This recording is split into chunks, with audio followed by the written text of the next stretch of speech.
Go. Hello, everybody. Hello, everybody. If you are joining, thank you guys for joining so much. This is going to be a roundtable conversation, and we're going to give it another 60 seconds or a minute for people to join in. You guys know the procedure, so just keep on joining, and we will get this rolling very, very shortly. There's literally not a round table in sight, right? I don't have a round table. It's a screen share. Right. We got the rule of threes going here. Right, right. We should be doing this that evening, I think. Yeah. Over a cocktail or two. I don't know. Yeah, because who knows what might happen. Yeah. You I'm drinking might a little say seltzer. something completely inappropriate. What do you got? Yeah. What do you guys got? I have nothing.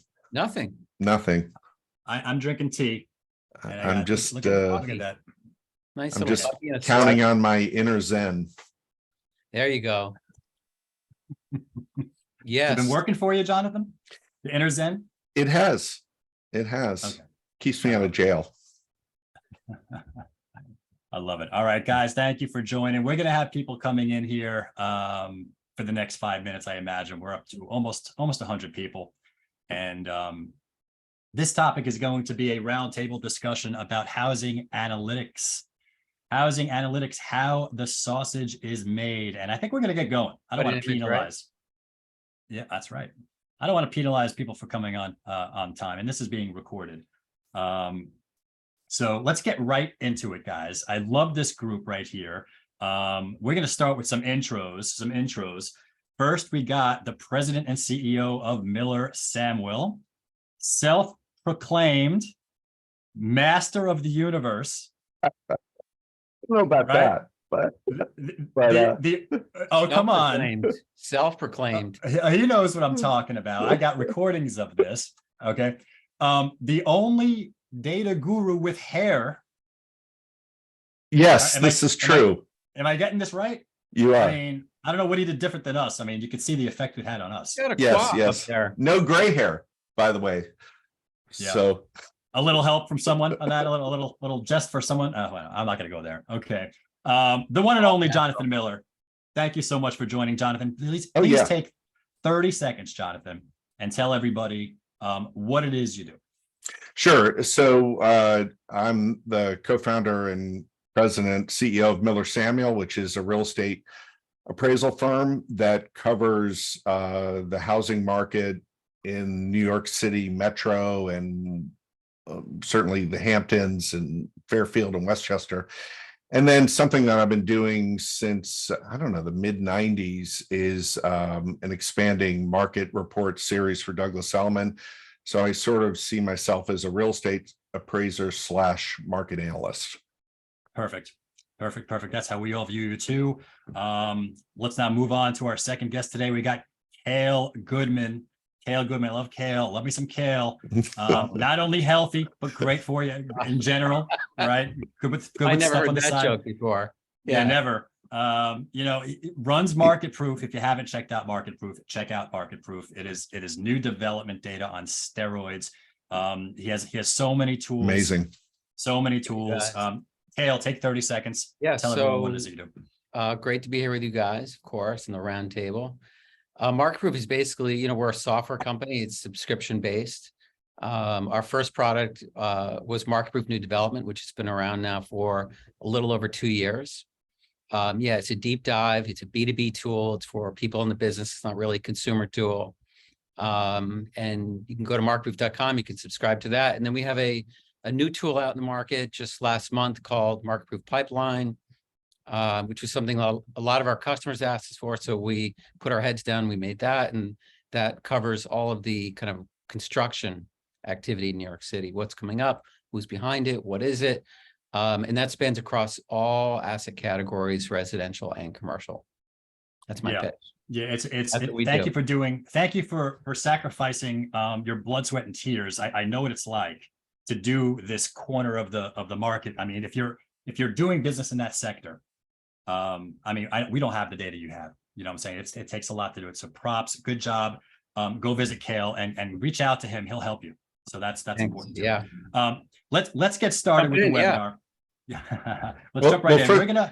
Well, first, I want to know what you do. Yeah, Tell me what you do. UrbanDigs. Oh, Come on. I should have. Come on, no, yeah, you go, you I should too. have said something. Okay, so UrbanDigs. So we are basically we're trying to think of ourselves as a neutral, independent data source. We figured there's a good niche there. There's a lot of bias when it comes to buyers and sellers listening to their brokers tell them what to do, raise their bids, lower their asks. So we're trying to build all of these tools and basically provide intelligence, market intelligence, market insights. But this is a good segue into the first question, which we're not going to spend a lot of time on, but it's important because there's a lot of resources out there, right? And I think we got Miller Samuel, we got Marketproof, we got UrbanDigs. I think there's people out there that don't understand what it is that we do and what differentiates us. So Jonathan, could you just spend a couple of minutes? We're going to go start with this, and then we'll get into the good stuff. How is Miller Samuel different from UrbanDigs or Marketproof? Well, besides having more hair, I look at us as we're not a software company, we're analysts. And so what we're doing is we're providing opinions on property values, and we're also giving what we think, as an appraisal firm, we do a lot of litigation, we do a lot of court testimony, and the majority of our for example, our matrimonials, we're over 90% of our engagements, we're hired as a neutral party between, the husband and the wife, or, the two, partners that hate each other. We're seen as neutral, which is what, Noah, you used, and I think of Kael that way. To me, neutrality is everything in what we do, to the point where with my market studies, we release them. One of the things when I started doing them in 1994-ish is originally everything that I released when we first started, the news outlets wanted the exclusive, which seemed patently non-neutral, right? Because this publication wants it, but you can't give it to the other ones. And so we never did that. And what we did is create this embargo system where because print media and online media, online has the advantage. After they interview you, can then just put it online, and print they can't. They have to wait the day for it to go to print. And so conceptually, when we push out information, we do it in a way that is perceived as neutral, because that's kind of all we care about. That's the sort of the basic ingredient of everything we do. Well, I think just to jump in here for a second, I mean, that's what all three of us do. We're all Exactly independent third parties in our own ways, right? Even though you, Jonathan, you're affiliated with Doug Zelman, you operate as an independent third party. Yes, right? Yes, to a fault. Doing your own stuff, putting it through their channels, right? Yep. And Noah, you and I are independent companies. We're not affiliated with brokerages, and we're all independent. And this is something that people come to us a lot for. We're a software company. We what's different from what Jonathan is doing versus what I'm doing, whereas he's building trends. And a methodology for doing. I know I'm taking your line here. No, that's okay. We do trends just like you do, Noah. But we enable people to look at very specific things, like how many units are in this building, how many of them are sold, what was the discount that somebody got or a group of units got compared to what the original asking price was. So we operate in a very granular way, and then we build that up to more trends. But our focus is not so much on the trends, but the individual pieces of data that generate the right, whereas mine's more sort of trending, what's the trend, what's the direction of the market, as opposed to the absolute sort of how many jelly beans are in the jar kind of. Right, we're counting jelly beans, and they're in my office there's not a lot of jelly beans left, so okay. Anyway, sorry. No, no, that's okay. Kael, I look at you and there's a lot of information out there. It's such a disparate world of information. Mm-hmm. It kills me. It kills me. It doesn't have to be this way. There could be some cooperation, but because of the way this industry has brought itself together over the last 3 decades, everyone's very careful to protect what they have. Yeah. And nobody wants to share what they have. They're because it's that secret sauce of how they scrub, standardize, normalize, merge, and fix all the data depth and integrity problems. I look at you as filling in that missing gap with the Schedule A's of all the new developments. Asking prices, all that stuff that you can't get in the typical data streams of Revenue RLS. And then you come up with these outputs that you normally wouldn't get. And I look at you in terms of when you're getting granular, you're getting all that extra information, and then you're able to slice and dice it. Whereas other firms that are using the public data and the private data streams, we're very limited. Right. Well, the Schedule A stuff is theoretically, right? So what Noah's talking about, just for background, in new developments, there's an offering plan. And in that offering plan is a Schedule A, and the Schedule A details all the units in the building, what percent ownership they represent, how many bedrooms, bathrooms, and what basically the sponsor is asking for that unit. And, I talk about this all the time. There was this great article in 2019, which talked about shadow inventory. Jonathan was, of course, in that article, and some others. And it just kind of, triggered this aha moment for me that this information was still not very visible. So, during COVID, we said, all right, let's, we had some free time in our hands, like a lot of us. And we said, can we use some software to extract this information from these Schedule A's and try and make sense out of it, in conjunction with all the other stuff we do. I know we're all talking about AI a lot right now with this, Chat GPT, everyone's minds, but, this AI stuff has been around for a while. And we use some kind of AI tools to extract this stuff. It's called text extraction. And you just, you point it at a document and it pulls all this stuff out. So we've been doing that stuff for a while, and then you build that up with a bunch of other software, and you try to figure out how to display it on the screen and make it, usable for people. That's so different. That's so different than mine's. Our approach was over like 20 years. Or 30 years, we collected every Schedule A, every offering plan we could get our hands on. We have about 4,500 building files. And I don't know, 10 years ago, we started scanning it. So I've got everything, but not in the way that you do. So that when our appraisers sit down, they can look at the Schedule A of the comps. Like they can look at, and not just new construction, but Park Avenue, share allocations, older stuff that when you could buy, something on Park Avenue, an 8-room apartment for $15,000, and it was the most expensive unit in the building.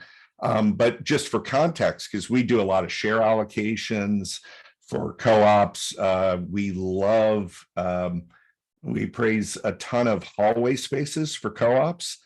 Come up with a value for buying the end of the hallway, roof rights, like all kinds of the smell of the Starbucks, that was improperly vented, and now your apartment smells like Jamaican Blue Mountain blonde roast. What's the impact to a $5 million apartment? Tons of that kind of abstract, and we get that through collecting all this data. But you're doing the same thing, but in a completely different way. For a different reason. Yeah. And the way I look at this with what we're trying to figure out is, so you're collecting it for granularity purposes and reporting. Jonathan, it sounds to me like is on the trend. Yeah. The trend side. And the way we look at it is interpretive talking points, interpretive messaging, like actionable messaging for buyers and sellers. So sitting down at a Starbucks and you're basically enabling a broker to talk about the market to their customer client. Is that what you mean by that? I feel there's two problems. I feel there's one problem in terms of interpreting the charts. That in and of itself is very tricky. It's very hard. Not everyone can do it. And who has time to do all this kind of stuff, right? That's kind of relies on our shoulders, on all of our shoulders to kind of do this kind of stuff. Right. And the second thing is, what do I convey? What's the message that I ultimately convey to buyers and seller clients? If this market's changing and leverage is peaking and troughing and going up and down to each side, It's the interpretive message and making that as easy and digestible to Helping understand, which people is know what so to hard. do. Yeah. Right, right. Yeah. There's so much. So one of the things I find is because there's so much information out there, right? That it almost sort of analysis paralysis, right? And so I see in many ways, my role at Miller Samuel is more macro, like, in terms of the market reports, not the property valuations, where like we're more macro, like what is, where are we floating into, what does it look like? What does 23 look like? Well, but let's be honest about this, Jonathan. The things that you say move the market. Let's just be real about it. Noah's helping people individually figure out what to do, how to represent a client, how to price something, right? Yeah. It's not what you do, Jonathan. I mean, you came out with, and I'm just, you and I just had a conversation about this, about the rental prices and the median, and that moves the market, right? It reverberates across all of the media. Yeah, well, you're basically trying to give proper context to the data, which is what Noah does, all day long, like trying to sort of, I don't know, explain it in a way that is digestible, that people can, because I just remember one of the examples when I think about, you have all this data, and then you have sort of people have biases in terms of, hey, it's always a good time to buy, it's always a good time to sell, that sort of stuff. I remember at a conference in Long Island after Lehman collapsed, and I remember a real estate agent or broker that was sitting next to me was like, just said, hey, everything's great. It'll just be a month or two, this a little crazy, and we just go back to normal, very confident. And so that works for like a month, right? But you're not giving people the tools to navigate what ultimately is the actual market, not the sort of the fantasy market. Yeah. And that's how I see you guys. Like, how do you navigate it? Sorry, go ahead. I didn't mean no, to go ahead. Yeah. I was going to say, this is going to be a wild year in terms of navigation. I think we're as complex and mysterious today as we've been in a long many time. Head fakes, right? The market is head fakes, right? Yeah, and I think one of the problems is what do you look at? Like, you got closed sales data. All right, and Jonathan, I'm going to ask you, closed sales data. That doesn't tell you what's happening today. No. That doesn't that tells you what happened 4 to 6 months ago. This market's changing. So now we have everyone looking at these closed sales. How do you handle this situation? Yeah, I mean, that comes down to the proverbial, comparison with contracts against closings, right? So people that advocate, contracts are everything. It has a certain purpose, right? It tells you what happened 2 weeks ago, right? That the contract went to the offers accepted, went to the attorneys, contract was signed, maybe it's 2 weeks old, but it's about as close as you can get to the meeting of the minds in quantity. The problem with that is in certain periods, contracts fail 30% of the time, right? So, which makes it sort of like, is that super reliable in and of itself? But then you have closed sales, which are, lagging, because not only is it the close date, but it's the recording date, meaning when they become visible to the world. And and this is something that that Kael and I talked about that I think is in part of this idea of like trends versus sort of like granularity and understanding and breaking down, is that when you think about like the end of a period. So let's say, we're coming up on the end of February, it's less than a week away.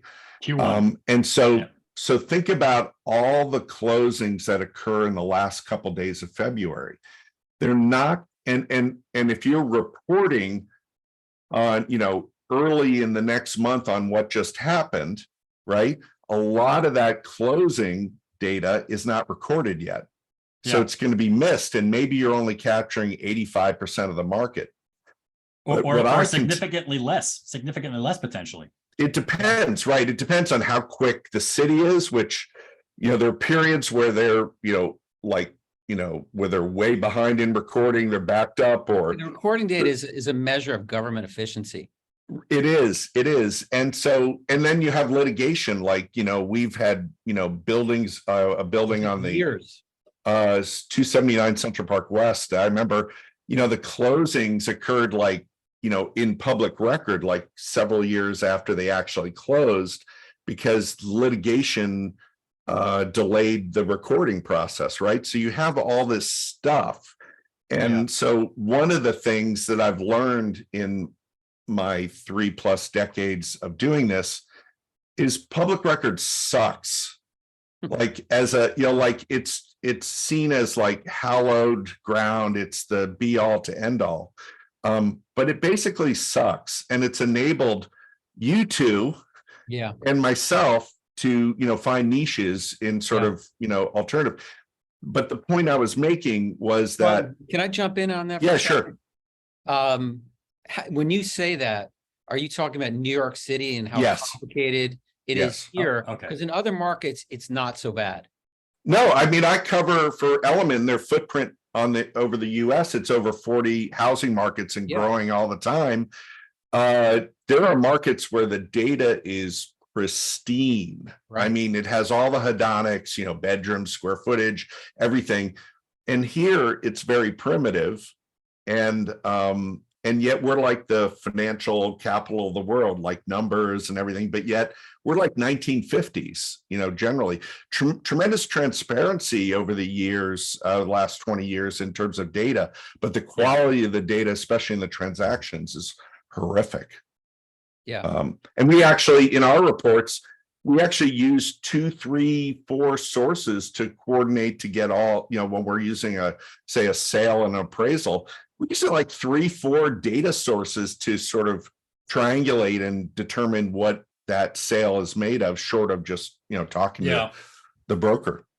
We find that there's about a 4 to 6 month lag, For example, COVID's a great example. Everything was delayed for the pandemic, right?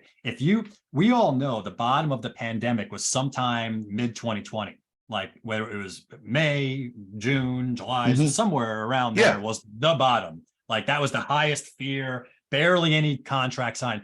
But if you signed a contract in May, June, or July, you were not closing that apartment until January, February, March of the following year. Absolutely. So what typically was a 3 to 4 month lag of closing to contracts was now like a 6 to 9 month lag. And if you look at all the data, this is a perfect example of what we're talking about. You look at all the sales data, the bottom is early 2021. Yeah. Clear. So if you go back to mid 2020, it's falling. And that's the 6 month, in that case, probably a 9 month delay. The only thing we think we could do is look at some contracts, but we don't have that contract price. Exactly. And that's we only see very interesting aspect of this, which is the contract price is hidden. Yes. Right. The buyer's agent isn't allowed to say anything about it. And they're protecting the commission, right? I mean, they're, and the seller as well. Yeah, seller. Well, exactly. Totally understandable. Seller's agent could disclose it if they wanted to, but they're not going to. What did you think about during the pandemic? I was really outspoken about this because it really irritated me, was the delays in recording days on market for, Street Easy and Rebney ended up capitulating. But I was super against it. And the reason I was super against it is you never screw around with market data, and never, ever, ever, ever. And the brokers were saying it was to protect the sellers because their feelings were hurt because they were stuck for 180 extra days or whatever. And it's like, but the whole universe was in the same boat. It wasn't like just this property. And that's why I was just I was upset about it. I mean, look, it was a rough time. I agree with you. What we did is we published both.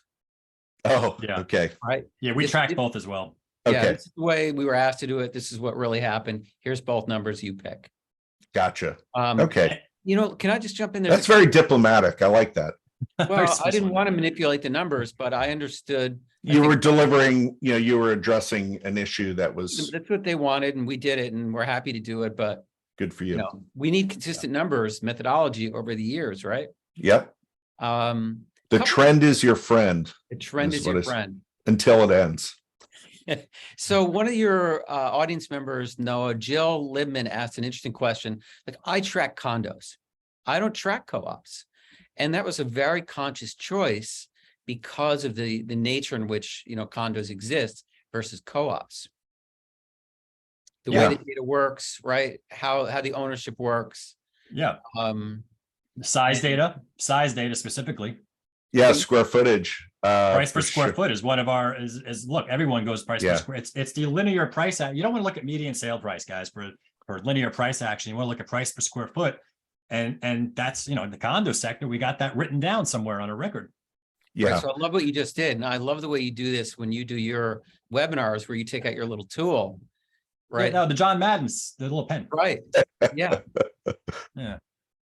yeah, no, and the other thing, it's interesting because I know there's been like lawsuits about square footage with co-ops because it's not anywhere, and it's not. There's no official record of it, and there's been efforts by different brokers to try to like create that sort of by default. Street Easy has done that with sort of, they get a hold of the square footage, or the broker does, and then it ends up being this unit line is always 4,500 square feet, Right. when it may be, we measure it 18 times and it's 4,250, or, it's what we find when you actually measure it versus sort of the estimation, almost universally, there's about a 10% difference.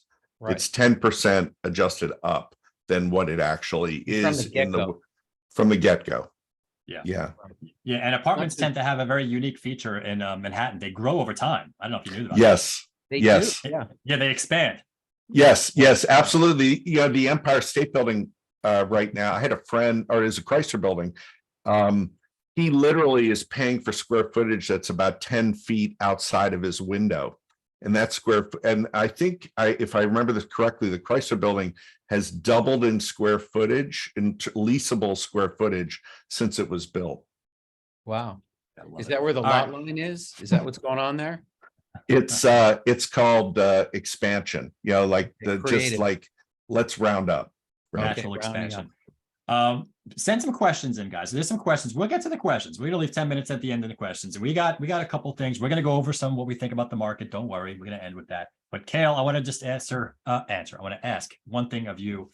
Mhm. Weekly, monthly, quarterly. Oh, reporting. What's the dealio here? Yeah, what are we? I mean, there's so many different methods. Give me some thoughts on that. Yeah, so we do daily. We send out basically a daily report of like what happened yesterday. That goes to our customer list. And people are hungry for it. And I know this because something like 50% of the people open that email every day who get it. So people want to know, it gives you, kind of keeps you in the flow of information, where we're all trying to get in the flow of what's happening. Yeah. With our endless, doom scrolling. But so I think, in the old days, I don't want to say old days, but initially when the data was, less available, it took more work to produce reports. It's quarterly. Mhm. But to us, like, quarterly reporting is just not that relevant anymore. It's a good thing to have. It's a nice giveaway to give to customers. But in terms of like actionable, Right. we try to do daily, weekly, and then we do monthly, and then we do once a year to kind of wrap it up. Sure. Right. Although the Jonathan? downside to daily Mhm. is, first of all, we have different purposes because most of my stuff is quarterly, although my rental data is monthly. The size of the period of reporting is sort of based on the amount of data that occurs in each period. So, that was actually how when I started I do a decade report, a 10-year moving window, and I've been doing that for like 20 years. And initially, I didn't have a Chelsea condo market.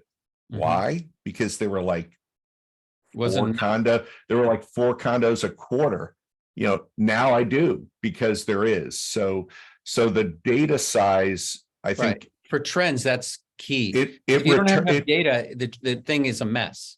because so I look at that and so if I was doing it from your perspective, yeah, daily makes a lot of sense. It's just there's a different purpose Right. It's for different. doing it.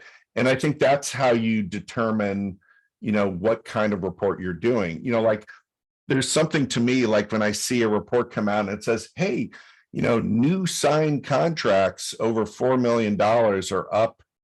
There's 4 more this week than there were last week. Mhm. Being a trend person, that tells me nothing, right? Yeah. But Yeah. to somebody in the trenches that is trying to get a gauge on things, it's very helpful, right? Right. But They're it's- out there trying to win business.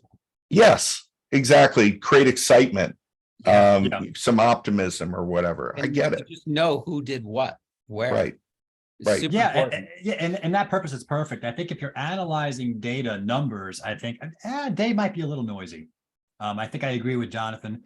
We do weekly, as you know, we do the weekly and the weekly reports. Even that's kind of noisy every once in a while, but you do see some trends.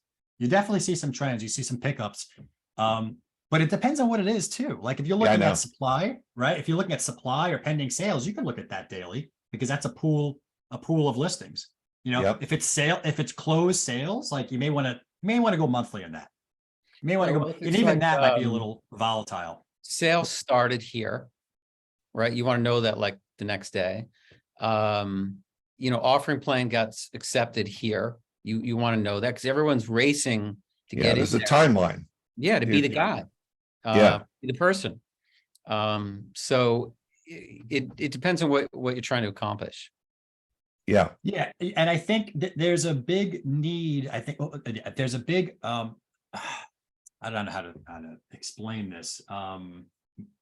A false need created that you have to give everything out first and be the first person to give it out and be ahead of the curve. It's a false feeling. You know what I'm saying? I don't know how Yeah. to explain this. It's You don't have to do creating that. a sense of urgency. Yeah, you don't have to be the first person to get it out. As long as you're consistent and you're accurate with the data and you're really representing the true trend, I think that's more important than being the first out the gate to do this kind of thing. Wait, I mean, this is a really interesting point that you see in a lot of publishers, right? I want to be the first guy with it, or I want to take a step back and I want to be more accurate or more inclusive. Right. Yeah. The Well, with a broker, New York with a Times broker. doesn't want to be the first person to publish a story. They're going to let a bunch of others publish it first, and then Yeah. they're going to come in and kind of wrap it all up and try and add more of a big picture view. Exactly. It's dangerous. It's dangerous for a broker to get these things wrong and be first and get these things wrong and have a hit on their reputation as an advisor or as a market expert, and because they got something wrong and then they have to correct it later on. You know what I'm saying? Right. I would definitely protect your rep in terms of that. Yeah. Also, I think data is wrong a lot. well, Right. I It hear changes. It changes Yeah. because like the quarterly data, like sorry, Jonathan, the That's quarterly right. data that we put out, you check that stuff 2 months later, it's different. Right. There's a saying, right? The plural of anecdotal isn't data. And I get a lot of calls from journalists saying, hey, this broker said only left-handed people are buying studio apartments or some, crazy, I mean, I'm exaggerating here. And then it gets, it's in a blog post and then it's in a story and then it's in it keeps elevating. And then you're saying, what's the source of this? Well, it's just one agent who said, all my international clients are gone, like they're not buying. And then that becomes the headline. And it's like, no, like it was that one person's experience, which is valid to them, but it doesn't speak for the market itself. Mhm. And so a lot of times with, smaller data sets or smaller sort of point, a basis for judgment doesn't speak to the whole market or to that segment. That brings up a really interesting thing. I think that's the difference between you two guys, which is more of a kind of trader's mindset. Yes. Versus a I know where you're going with this, Kael. Well, then jump right in. Jump Well, right in. I'm gonna let you say it. Well, Noah's background, besides being a real estate broker, was a day trader, right? And so, I think the way he sort of processes the market is, what's a tradable event? Like, Right, exactly. right? That's how you're thinking of it. And I try not because to. I you're try helping not to. people navigate. I mean, this is my interpretation. It may or may not be totally accurate, but and you look at the market based on this sort of you use words like bid ask, and like you look at the market in a short term burst way, but not blind to long term. And I don't have that at all. Like, Right. So I never realized people that. talk about real yeah, estate. that's how I see what you do, which is impressive. But I don't have that background or ability. I look at it in a longer view because I look at housing as a longer term asset. It's a slow moving asset category. It's a slow, heavy. Do you know why? I know why. It's because the stock market. I'm a trader. I'm definitely All right, so you're admitting to it. You're admitting to it. It's almost a fault. I can't turn it off. It's like it's crazy. Don't turn it off. I gotta, no, it's a skill. Don't turn it off. But it's a little bit of obsessy. But I know why, because the Another stock podcast. market is a leading. It's an imperfect future discounting mechanism, and it doesn't look in the next 2 or 3 months. It doesn't look past a year because that's too far out. It looks like 3 to 9 months. Yeah. Right. So that's why sometimes you have an earnings report and it's really bad, but the stock goes up, or it's really good and the stock goes down. They're guiding for the future. They don't care about now. That's already built in, right? Priced in. Right, that's in. what they say, priced in. So that's kind of, I think, now that you're bringing it up, that's kind of how I look at Manhattan, but I never really connected the two. Yeah. I think that's a great way to describe it. And so it's a different sort of approach. Mine is more a longer term trend, external factors. And yours is sort of a short to medium trend, the way you look at the future. I'm trying to figure out changes in leverage in real time on the short to medium path because I can't see too far out. That's the only reason why. So like if buyers are losing their leverage, I want to put a piece out about that so the agents can send that out. Or if sellers are losing their leverage. Gotcha. That's the only mentality I have, is to try to like find out those signals when it's going the other way. So that's your market pulse, huh? That's that's why we built it. Yeah. I think it's going up, by the way. This market. Let's shift to the market for a little bit. Okay. We got some questions. Okay. This market is percolating. I'm seeing deals coming in at a very brisk pace right now. Let's go around the horn. First off, is this down cycle different than past cycles? Absolutely. And my dad, and I'll tell you the one reason it's different, and I hate, and this is my dad joke. I say this every time, like I hate people that say this time it's different. But this time it's different. And the only thing that makes it different is that inventory in my 40 years has never been the factor that it is now. Like, normally when there's a pivot, what's that? Being tight. Yeah. Okay. So in every cycle I've been involved in, the narrative is an external event like rates spike. And so what happens? Sales slow. Gee, we saw this in 2022, right? And then inventory, because sales are slowing, is piled to the sky, right? But that's not what happened, right? And so in this cycle, you would expect then price correction in a big way, when you have such a drop in sales. But that's not happening either. And the reason it's not happening is because inventory is unbelievably low, and not just in New York, in the 40 plus housing markets I cover. And there's still bidding wars, right? Less than there were. Unbelievable. But there's still bidding wars. Scary at the same time. The Fed has more work to do. Exactly. I think we have, well, at a bare minimum, we have a couple more 25 basis point increases, but it's kind of humorous to think people saying, boy, I hope there's a rate cut soon. It's like you got 3.4% unemployment. Why on earth would you're looking at it only from housing's perspective? So just to explain what Jonathan just said real quick, and then Kael, we get your thoughts on this. There's something called the Fed funds futures curve, which predicts where they think the Fed's going to go with their terminal peak rate, which is around 5, and it's rising 5.1, it's going up now. And where they're going to go after where it's going to peak. And where it's going to go after, it's looking at like a little after a year and a half. And they think it's going to cut by the end of the year, they're going to cut rates. And I think what Jonathan's saying, and I'm in that camp, is there's no way that's going to happen. Yeah, I think it's more in 2024, first or second quarter would be my uninformed, I agree. But I look at that and so what was the question? I forgot. I'm so off on a tangent. Is this down cycle different from past down cycles? Oh yeah. So the difference is supply. The rest of it, like it's screwed sort of the typical flow.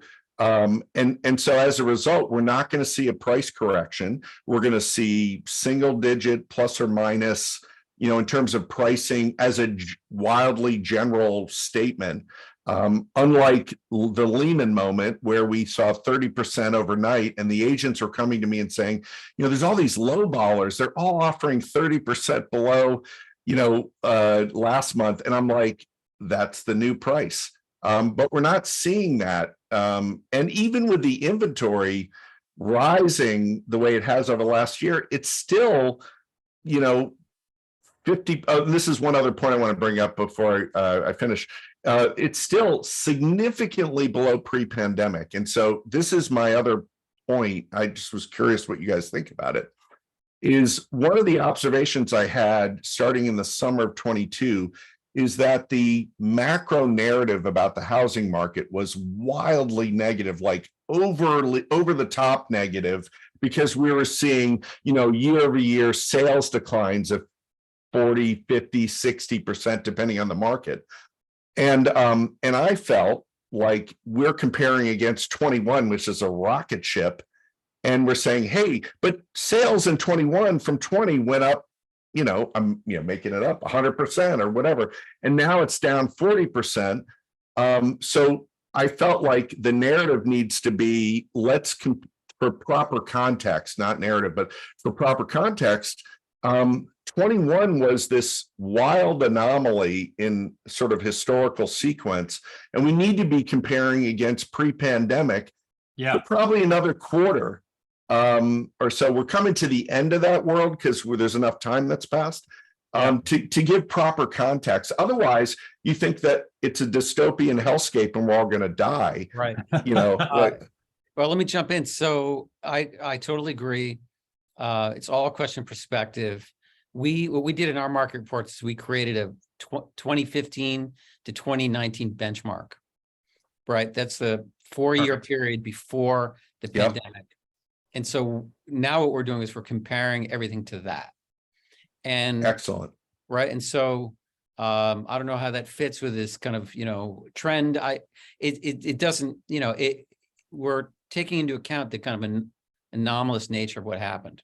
But is this time different, Kael? Is this time different? Well, I don't know. I mean, the way I've been looking at, I'm just looking at how the pendulum is swinging. And so, early as we've gotten into 2023, the pendulum kind of swung a little below the benchmark period. So things were down a little bit. In terms of transactions? Price, transaction volume, we were a little bit below, not much. And, so we see this head faking based on what people are thinking are happening with mortgage rates and, income to price. But we've already seen now in the last couple of weeks, now it went above the benchmark a little bit. And so we're kind of doing this, up and below it. But generally, we're not that far away from where we were before. Yes. Yeah. So things are, even though we might all not feel so normal right now because we're coming off this big, we've been saying sugar high, it's pretty normal compared to where we were. Yeah. And I would just add that the reason I think this is different this time is because the Fed is raising interest rates and keeping interest rates high into a slowdown. And usually that doesn't work. It's that the other way Usually- to, yeah, Usually the slowdown comes, the Fed stimulates and lowers Yes. rates and provides liquidity to help the situation. This time's different because But- yeah. But let's look out a little farther, right? So these rise in rates, Yeah. if we look at, what's happening right now in the office market, Yeah. you're seeing now, some of the debt and offices starting to trade. yeah. People are going on to watch lists, right? That Right, seems to be the it's regular stress. news cycle now. You got a few things combining there.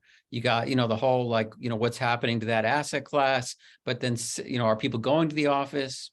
But then separately, the debt that those offices were acquired with has now, the rates have gone up. And so now that stuff is starting to trade because it becomes a way to buy a office property by just buying the debt, and maybe they're going to default and you're going to get the take property, control of that asset. right? Right. Yeah. So I've been watching that, which is a separate aspect of what's going on here in New York. And then separately, you have looking farther out into the future of what's getting built. So, we have, and we haven't talked about this at all, but you got the 421A and what's happening with that, and will people be able to build stuff? And then people who did get the 421A, can they get financing? You got some other complicated things going on. Going back to what we said about, you have all these different aspects of the market which affect each other. These things will come into play also. Yeah, I think we're going to be debating for the next 5 years about the viability of office to residential conversion, right? And which seems like it'll happen on the margin, but not in scale, because it 5 years is a small window, and sort of, in terms of zoning changes and the millions of dollars to sort of retrofit. And also the biggest issue is the floor plates, right? On a lot of these full block office buildings, they don't work. Yeah. I don't want to take this too far off topic, but for any of that stuff to happen, it's going to require very significant government intervention. Which the government does not, New York City does not have. Like, when you think about 49% of New York City's revenue comes from real estate. Right. And, and here we have the office market, being reset. Yeah. So. I apologize. I know I just went way. No, that's all right. No, that's totally okay. Listen, I think we should shift to Q&A. We got about 10 minutes left. Sure. There's a couple of questions in here. Let me see if I can quickly let's hit some quick answers. Kael, this is for you. Do you have reliable information on shadow inventory? Is it per building only, or do you have data from Manhattan or New York City as a whole? All of it. Yes, it is reliable. I can tell you, the market peaked at like 14,000 and change, unsold units. During the pandemic, we kind of boiled down maybe 2,000 of those. There's still 12,000-ish. That's all of the boroughs. Yeah, in all 5 boroughs, principally Manhattan to a degree in Brooklyn, and it's on Marketproof, it's by building, by neighborhood, by borough, city. And is that trend going down? I would imagine it's going down. Right now it's pretty stable. You got new stuff coming on, you got stuff coming off. Right now we're at like 12K. I mean, I would have thought that new development over the next couple of years is going to almost have an inventory crunch, because I don't see the economics and feasibility over the last couple of years and now. So the quantity of new stuff coming on is dropping, but also the pace of sales is dropping. Right. So the absorption rate or the sellout rate is similar. Pretty consistent. So we're like right now we're like, I don't know, call it 4.5 to 5 years of inventory is available. It peaked at a much higher number, but that's a healthy number. In New York City and other markets that would be very unhealthy, but in New York City it's pretty healthy. So we have all that. Okay, good stuff. Let's move on here. Public records definitely sucks. I can say these kind of words. It's our own thing. How best to work around it here? Just use the MLS numbers. I mean, let me just tell you something. Public record doesn't suck. What MLS? There's a lot. MLS sucks. I take that back. Public record is the verify point. it's the verify point. We look at it as the verify. We can't rely on the brokers, the MLS data to show us closed sales data. So we look at it as the verify point for sale date, sale price, et cetera, et cetera. It sucks in terms of its inefficiency and its lagging nature and its errors and all that other stuff. But the MLS, I mean, these MLSs, again, Kael and I had a 10-minute conversation before this webinar about whether or not we should go into all the issues with the MLS, and we decided not to. Right. We decided not to, and we didn't want to go into the weeds, but trust me, the MLS has a lot more work to do, in my opinion, to get up to par than Acris. But curious. Right.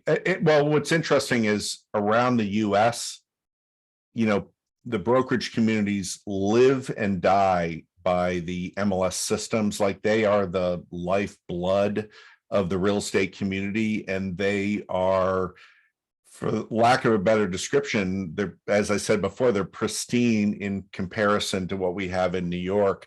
New York is just 1950s in that regard. Yeah, this is such a complicated topic, and I have so many things that I want to say, but it's too big a conversation. Yeah, We could have a separate episode just on this.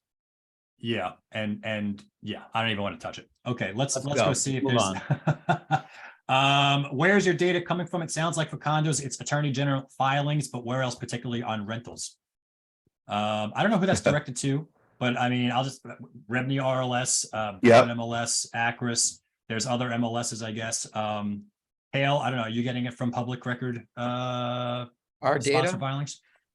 Yeah, we get it from, a lot of places. From AG, from Rebney, Brooklyn MLS, One Key, we're Department of Buildings, Right. City Planning, news stories, all of the above. Yep. Jonathan? Yeah, and you rental ahead? data obviously isn't public record. So we get a lot of that from Rebney, Douglas Elliman. They have relationships with other sources as well. And it's certainly a constant challenge, because you can't verify, an actual transaction the way you can in a closing on a sale. Can I Agreed. hijack again? Sure. Sure. Somebody asked a great question for Jonathan. Since there's no central repository for rental data, and most of the market is open listings, where are you getting data on rents and signed lease volume for your monthly reports? Jonathan and I just had a long conversation about this in another video we did. It's on you can see the video, it's on YouTube. And this is a question I get asked a lot about the asking price and the leased price. And Jonathan, I'll let you speak, but the important thing is that because the vacancy rate is so low, go ahead, you jump in. Yeah. So first of all, we actually, on my housing notes, which is my Friday newsletter that goes out at 2 p.m. Every week, I have this cool chart where I show active rental inventory for Manhattan against the vacancy rate that we track, and they're freaking in stereo, like they just go together pretty closely, although I like vacancy rate better. In terms of sourcing for rentals, we get that out of Rebney, and we get that out of Douglas Elliman, and Douglas Elliman is a very large company, and we get actual rents, but not in the context of all the entire market. And for the ones that we don't, what we do is and this is all in a methodology. All my market reports, I have a methodology link on the bottom of the last page of every report that takes you to a methodology page on my website. And although I don't update the methodology as often as I should. But the idea is that we build a discount rate for based on the overall market, that we have the transactions, and apply those to the ones that we don't. The reason why that's not a big deal in my mind is because the discount between actual and asking in the context of the last 5 or 6 years, there's like hardly any discount. Like there's not a lot of, there's not a lot of negotiation going on rents. I think you see more of that as you move higher in price, just like you do in the purchase market, but it's in terms of establishing trends, in my mind, it's a non-issue. Okay. Thank you, Jonathan. We're going to move on here. About 5-6 minutes left, but we'll stay over if we can. This is an easy one. I'm just going to answer this unless you guys disagree. When you have square footage value for co-op apartment, where is that coming from? That is from the listing systems, Brooklyn MLS, Revenue RLS, the agent generated data. Right, and let's just say that that is not totally reliable information. Right. No, The data is no, only as good as the agent that puts it in. We use the square footage that we actually physically measure. And if we don't have that, like, we know the A line was 1,253 square feet, and we appraised the apartment above the sale that just occurred in the building. We're going to use 1,253. The floor plan's the same. We can see that. So we use that. And then what we don't have, we look at the same, those sources that you just mentioned. Yeah, very good. What is your best source of data for Manhattan luxury market? Is it still the Olshan report or something new? Thank you so much. I love Donna Olshan. I love the Olshan report. I think she goes above and beyond, and she has her own sources of information that may go above and beyond Rebney sometimes. So I think it's very thorough, consistent. I still review it every single week. I don't know if you guys found something different, but Kael, Jonathan, thoughts? We do Donna's report comes out on Monday. Yep. We do a luxury portion for new development. Hers covers, co-ops and townhouses. Ours just covers new developments. Okay. So just different slice, the same stuff. So I think I look at what Donna's doing. I look at our report. Jonathan, maybe you have something to add there. Don't take this the wrong way, but I hardly read anybody's reports. I mean, you have enough to do on your end. Yeah, and I like she's a does a wonderful job and all that, but I don't like, what does it mean in my life? It doesn't really like impact what I'm doing in terms of what I present. I also publish contract data, but it's monthly, it's not weekly. In our new signed contract reports that we cover in 4 regions in the US, the New York metro area, Florida, Colorado, and Southern California, which is by price tranche. So I can see, 4 million and above or whatever. It's good to know that people rely on it, but it's not something, and it's not just that report, like no any other. disrespect. Makes sense. No disrespect, because all the quarterly reports that are done by other firms, I don't really look at those either. Like, because what am I going to do? Say, oh, they're saying there's 17 sales, and I think there's 18. So unless you're Jonathan Miller, you can listen to the Olshan report and be fine. Let's move on. We got to invite her into one of these episodes. Sure, we'll get her on. If you could wave a magic wand, what would you change about the New York City property real estate data that you could obtain from city, state, or other sources? Kael. Wow, good question. Excellent question. It's a great question. Don't ask me. I don't know. I know the answer. I know the answer. This is a frustrating one. DOB has been undergoing massive changes to their systems. And it's really hard, and they're taking stuff away. So at the same time, they're adding stuff's getting dropped. It's really frustrating. Inconsistent. It's tough. So, I would try to wave a wand to fix the DOB system today. Okay. That's an excellent one. I would just say have one listing sharing system that actually has the data. Mm-hmm. Is that too much to ask? I know there's a lot of agents that don't put their stuff into the system and they get violations, and Remy's doing it now. But I see it. I mean, I have agents, hey, why is this on Street Easy and it's not on all the other sites that are over here? It's not on, just share your listings. Just share your listings. I mean, you know how hard it is for co-broking, right? It's the Wild West still. And I just wished it wasn't the Wild West. So that would be my one. All right. How long are you projecting down the market for New York? How long and Manhattan luxury? Kael. How long what? Are you projecting the down market for New York? Is that sales or prices? I imagine. Got to be sales mostly. The I depth, don't think it's gonna be that long. duration. Okay. Yeah, I think by middle of the year, we should be in a much better place. Assuming that nothing changes, something. Right. Well, that's a big predict. assumption, right? Yeah. Yeah, I mean, I think we're going to have a pretty active spring. It's just not going to be on steroids, right? Especially I'm encouraged by the uptick in activity that I'm starting to see now. Right. But is it a head fake, or what's going to happen? Well, the thing is, to me, I think where we really start feeling comfortable with future trends, or near midterm trends, is when the Fed stops, and just sits.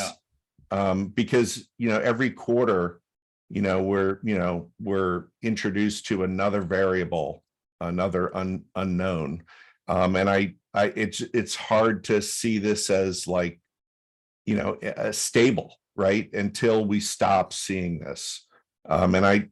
My guess is, if we're lucky, it'll be by the middle of the year. Yeah, and I think that I think the duration of this is going to be a little longer than we all would like it to be, in my opinion. And we're going to be chopping along the bottom right now. We're chopping up right now. We're actually bouncing up right now, and this could last for a couple of months easily before it fades. So strike and ride the wave. Absolutely. I mean, rates have really risen quite a bit in the last week or so, and that may take. This little burst of the last couple of weeks may disappear in the next couple of weeks. Well, don't say that. It's going up, and we're deal volume world, and I like more deal volume for everyone. Look, you can have a couple of good months. I worry that there's another wave, another risk-off wave. So I worry about the next 3 to 6 months, right around where you guys say. But let me tell you, if that wave comes, I think it'll be a generational buying opportunity, because I think the depth of that wave down is going to be a little more severe than the one we just went through. And it might be a little more painful. And if that happens, that's going to put Manhattan right kind of at that pandemic low area. And you know what happens with Manhattan when you're in that area. Only the few people that do bid, that have the courage to bid when there's blood on the streets, will get rewarded at the end. You got I it. love it when you talk like look a at that. stockbroker. Right. See, there it is Blood on the again. There is streets. that trader mentality. Buy when Bad this earnings came out. I am crazy. I was telling you, I'm a contrarian trader. I'm nuts. I do something really, really stupid. I like to buy low and sell high. Oh, wow. Oh, that's. I love it. I've read books about that. Yeah. So when the carnage comes, keep your dry powder ready. You are not a momentum trader. No, you're a contrarian trader. Do you want to jump in? Do you want to do another one, or are we? Should we wrap up? I think we're pretty much done here. We're over time. We're gonna keep people coming. Look, we're gonna do this every couple of months or something like that, and we'll try to make something going on. I'm trying to add these consistent little events to UrbanDigs. But this will be recorded. This will be put on UrbanDigs. I will give it to Kael and Jonathan to distribute in case you missed this. You can find it on our site. But listen, thank you, Jonathan Miller. Awesome stuff. We rarely just sit down and talk. So this is fun, and definitely want to do this more often. Yeah, we will. So that's Jonathan Miller of Miller Samuel. Kael Goodman. Check out Marketproof, guys. Awesome stuff. I'm Noah Rosenblatt of UrbanDigs. Thank you guys for coming, and we'll catch you guys next time. All right, guys. Thank you. Bye.